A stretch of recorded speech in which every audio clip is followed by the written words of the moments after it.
ہمارے سماج میں جو بہت ساری برائیاں ہیں ان میں سے ایک برائی یہ بھی ہے کہ وہ اپنے بڑوں کا احسان نہیں مانتے، وہ اپنے بوڑھوں کی قدر نہیں کرتے۔ چنانچہ سماج میں آپ نے دیکھا ہوگا، ہم نے بھی دیکھا ہے کہ جب کوئی شخص بڑھاپے کی عمر کو پہنچ جاتا ہے تو کوئی شخص اس کے پاس بیٹھ کر کے اس کا دل لگانے کی کوشش نہیں کرتا،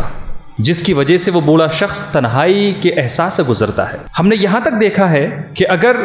اس کے بچوں میں 2 یا 3 یا 4 لڑکے ہیں، سب کے سب جوان ہیں، اور اگر اس بوڑھے باپ کو دواؤں کی ضرورت ہے تو وہ بیٹے آپس میں ایک دوسرے کے اوپر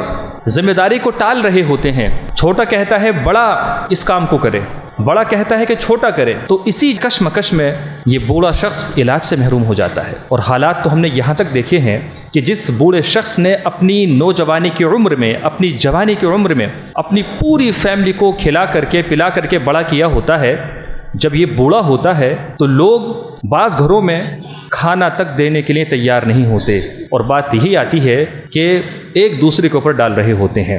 لہٰذا ضرورت اس بات کی ہے کہ ہم اپنے معاشرے کے اندر، اپنے سماج کے اندر جو بوڑھے لوگ ہیں، جو عمر دراز لوگ ہیں، جو کمزور ہیں، جو ضعیف ہیں، جو ناتواں ہیں، ان کے حقوق کا خیال کریں، ان کی کیئر کریں اور ان کی دیکھ بھال کریں۔